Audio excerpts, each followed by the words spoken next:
Good morning, students. Today I am Shahi sir with your economics classes. This is our 11th class commerce and our chapter is 5,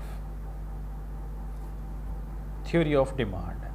And in the theory of demand our topic is demand function or determinant of demand. बेटा हमने last time demand के बारे में पढ़ा था, individual demand schedule के बारे में पढ़ा था, डिमांड क्रो के बारे में पढ़ा था। तो आज हम उसी चैप्टर का एक टॉपिक है डिमांड फंक्शन। यानी डिमांड फंक्शन का मतलब है कि मांग को प्रभावित करने वाले तत्व कौन कौन से हैं। तो मांग हमारी किस चीज़ से प्रभावित होती है।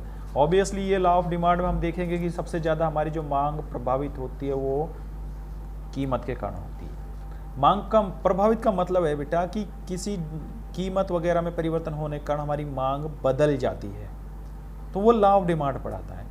लेकिन हम यहाँ देखते हैं कि ऐसे except on price of that commodity they have lot of other factors which influence the demand. So कौन कौन से हैं उनको हम रीड करेंगे। अब इसमें भी दो तरह की, individual demand function and market demand function. तो इंडिविजुअल डिमांड फंक्शन के जो डिटर्मिनेंट हैं वो compare than market demand function से थोड़ा कम है, क्योंकि मार्केट में तो फिर बहुत सारी चीज़ें आ जाती हैं, मार्केट तो कई चीज़ों का वो हो जाता है। तो हम दोनों को यहाँ पर रीड करेंगे। तो फर्स्ट है हमारा डिमांड फंक्शन और डिटर्मिनेंट ऑफ डिमांड। यानी डिमांड फंक्शन है क्या एक्चुअल में। तो demand function show the relationship between demand for a commodity and its various determinant. Demand function क्या है, किसी वस्तु की मात्रा और उसको किसी वस्तु की मांगी गई मात्रा और उसको प्रभावित करने वाले तत्वों का जो रिलेशन है उसको मांग फंक्शन कहते हैं, यानी डिमांड फंक्शन कहते हैं। मांग फलन कहते हैं, हिंदी में उसको क्या कहेंगे, मांग फलन कहते हैं। आगे बात समझ में। तो मांग फलन क्या होता है कि मांग को प्रभावित करने वाले तत्वों के जो रिलेशन है उसको मांग फलन कहते हैं। यानी demand function show the relationship between demand for a commodity, किसी वस्तु की मात्रा, एंड इट्स वेरियस डिटर्मिनेंट, और उसको प्रभावित करने वाले तत्वों का जो संबंध है उसको हम डिमांड फंक्शन कहेंगे। बेटा बाद में I can send you a PDF with hand written, तो आप उसको राइट डाउन उसके बाद कर लेना है। But now this time you can concentrately listen and watch too. And corresponding to the two aspect of demand, individual demand and market demand. So first we can discuss on individual demand function. व्यक्तिगत मांग फलन क्या होता है। Individual demand function show how demand for a commodity by an individual consumer in the market is related to its various determinant is expressed as under।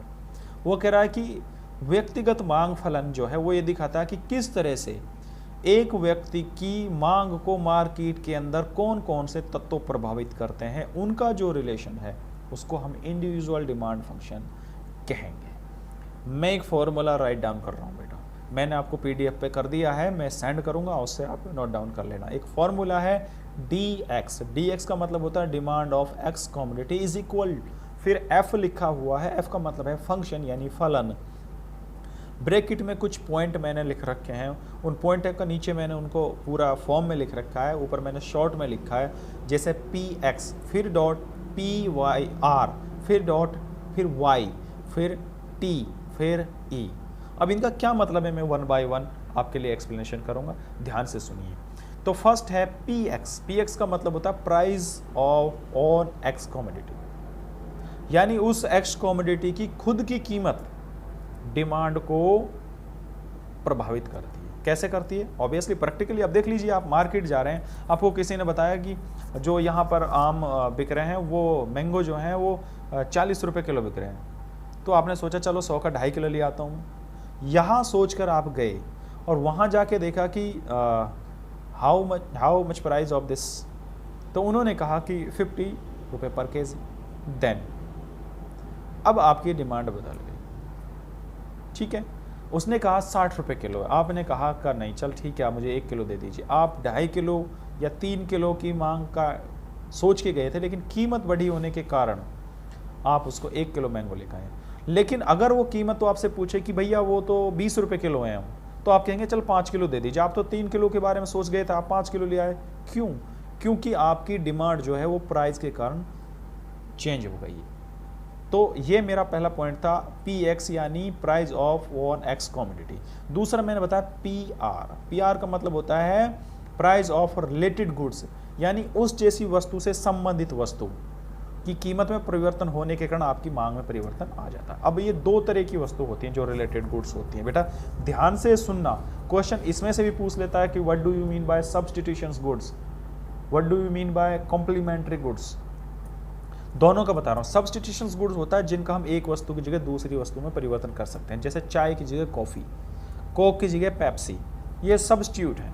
अगर मान लीजिए Coke और पेप्सी दोनों 18 रुपये की बोतल आ रही है 250 ml में, अब क्या हुआ कि कोक वाले ने 20 रुपये कर दिया और जो पेप्सी थी उसकी वही 18 रुपये, तो कीमत में परिवर्तन आया है कोक की में। अब डिमांड बढ़ जाएगी पेप्सी की, क्योंकि कंपेयर देन कोक महंगी हो गई, तो जो कोक के कस्टमर थे वो पेप्सी परचेज करेंगे, तो उसकी कीमत स्थिर थी। रिलेटेड वस्तु की कीमत में परिवर्तन आने का उसकी मांग में परिवर्तन आ गया। इस तरह दूसरी वस्तु होती है बेटा हमारी कॉम्प्लीमेंट्री गुड्स। कॉम्प्लीमेंट्री गुड्स की मतलब होती है जो पूरक वस्तु होती है। ये पेन है,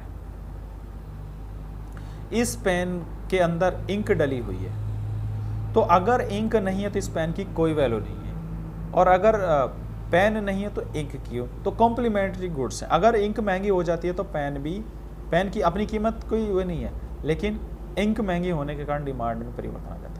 कार और पेट्रोल, आप क्यों डीजल की गाड़ी खरीदते हैं? क्योंकि कंपेयर देन पेट्रोल, डीजल थोड़ा सस्ता होता है, इसलिए आप डीजल की गाड़ी ज़्यादा खरीदते हैं। अब कॉम्प्लीमेंट्री है, कीमत जो है बढ़ती है पेट्रोल की और मांग में प्रभावित होता है डीजल की गाड़ियों में, तो कॉम्प्लीमेंट्री गुड्स हो गई, पूरक वस्तु हो गई, तो ये मांग को प्रभावित करता है। तीसरा पॉइंट है मेरा वाई का मतलब होता है इनकम ऑफ कंज्यूमर।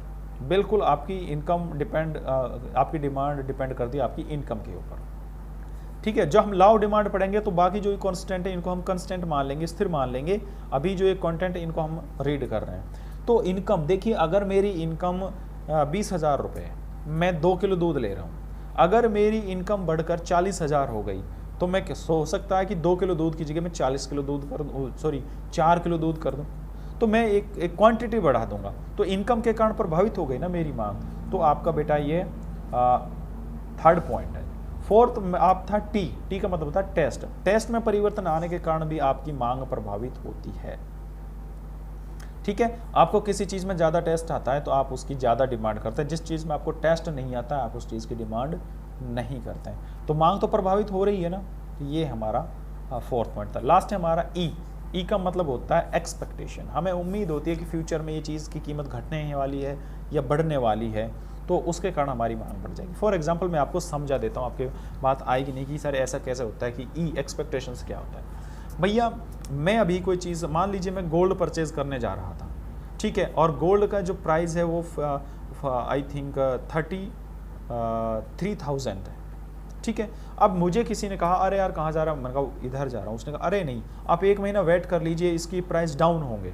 उम्मीद एक्सपेक्टेशन, उसने कुछ सोचा होगा, बता रहा है चलो ठीक है, अगर मुझे मजबूरी नहीं है तो मैं कोई बात नहीं एक्सटेंड कर देता हूँ। डिमांड थी मेरी लेकिन मैंने उसको एक्सटेंड कर दिया, यानी एक्सपेक्टेशंस के कारण कि भाई उसकी कीमत कम हुई। तो इस तरह से बेटा हमारा आज का जो टॉपिक था वो था डिमांड फंक्शन। और डिमांड फंक्शंस का मैंने PDF भेजा का बहुत अच्छा अपने हाथ से बनाया मैंने आपके लिए, शॉर्ट करके बनाया, आपको तुरंत समझ में आ जाएगा, आप उनको देख लीजिए। फिर भी कोई प्रॉब्लम है तो देन आस्क मी।